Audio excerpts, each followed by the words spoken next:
Okay, Morten Jensen, this video popped up the other day and you shared it, which is awesome. So welcome to the community, and thanks for posting up, and it's awesome you're putting stuff up straight away, which is great to see. I tell you what, you've got a fantastic place to actually ride at. I wanted to feed back on this because you kind of gave me credit for this bit, when in reality, the credit is back to yourself. You'd mentioned in this here, before I talk about it, I will actually cut to it and hit play for you guys and show you the video I'm talking about. Really fantastic place to ride, a nice line. Really like your choice of line here.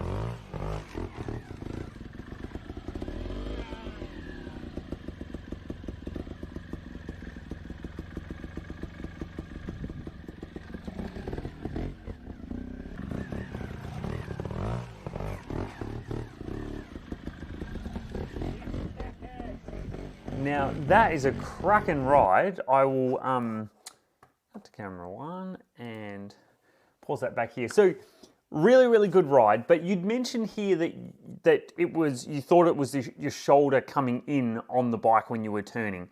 Now, as much as I would love to claim responsibility for that, I don't think that's actually quite correct. I think the point that differentiates your turns here, and the reason why you got that turn without putting your foot down, actually comes down to line selection. If we jump back to the video here, and I will play this, is it this one that actually hits?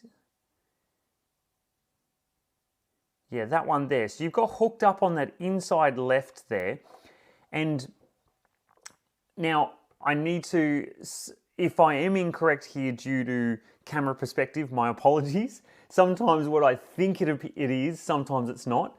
But it looks like this is quite close, and you're kind of hooked up on this rock here, so you're kind of bound in and a bit tight.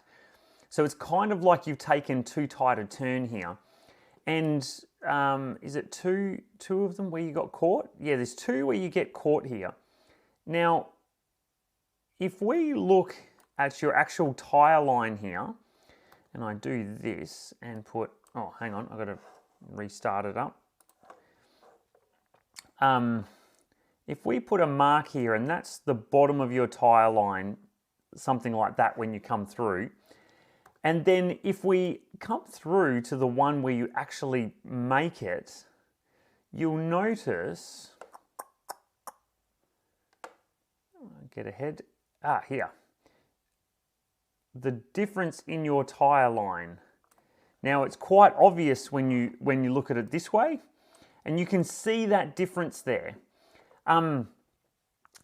That difference in your line, that being that little bit wider, is what's given you the room to actually get around that rock. I don't believe it's actually your shoulder that's helped you get around that corner. That will have had an effect, but for here it is definitely that line selection there. If we go back to that, I get rid of those lines there.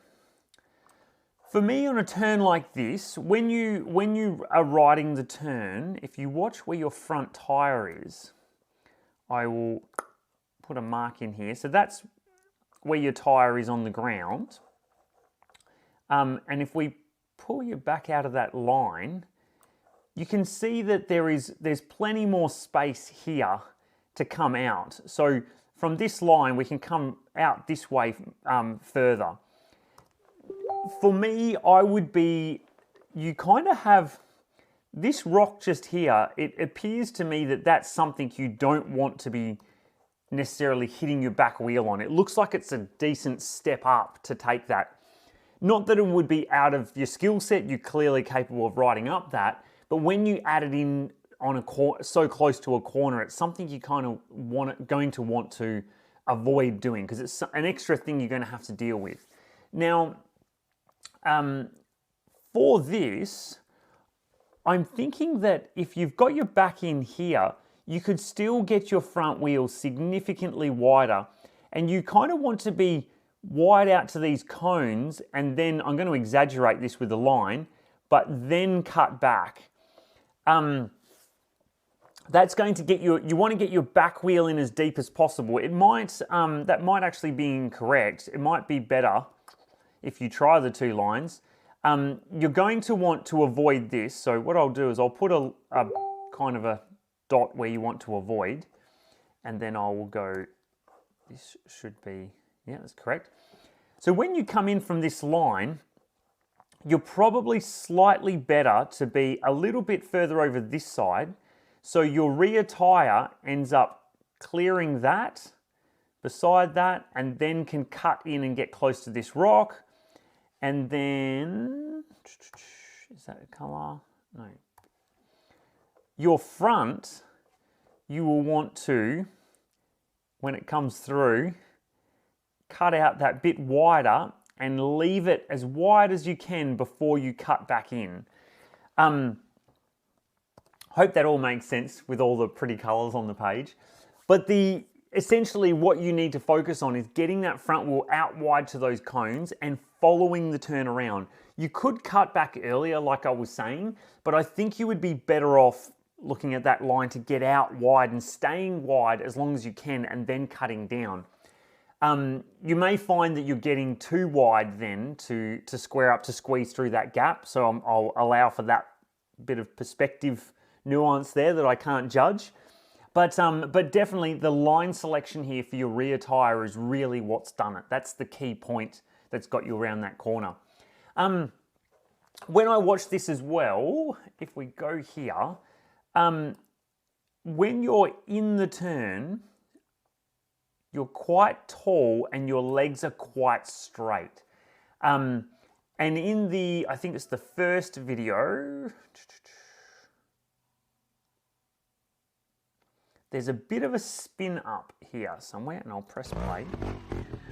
That spin there. It's only slight, but the moment where the back wheel spins up, which would be about here, press play, there, that point. Just at that acceleration there, if you watch your body, just watch your body and you'll notice that your hips and that come forward on the bike as you accelerate. See that standing up and forward? Just that little bit has helped with that spin. Being tall, in reality here, you want your hips back here somewhere. You want to just be a little bit lower and knees out on that. And when you do that turn, if you can, first of all, focus on getting that front wheel out wide, getting that line selection correct, provided you can go back to this location. I'm just assuming it's somewhere you can practice easily enough. So first of all, get that front wheel wide out to the blue cones and keep it wide as long as you can. After that, try to just keep both your knees out and just get your hips a little bit lower and back. You don't have to do it dramatic, you don't have to go extreme, just a little bit would make a significant difference. And if you can take it further and further back and just experiment with it, what you can then focus on is just maintaining the drive on the back wheel. So keeping all the weight planted on the rear, and you should notice that the bike will track around far better and find every bit of traction that is available there. So just wanted to put those thoughts there for you. Hope that helps, hope it makes some sense, and I'm glad to see you getting some value out of the community. So anyway, hope that's cool. Chuck your comments below if you've got any thoughts or questions, and we'll talk to you all very soon. Catch you later.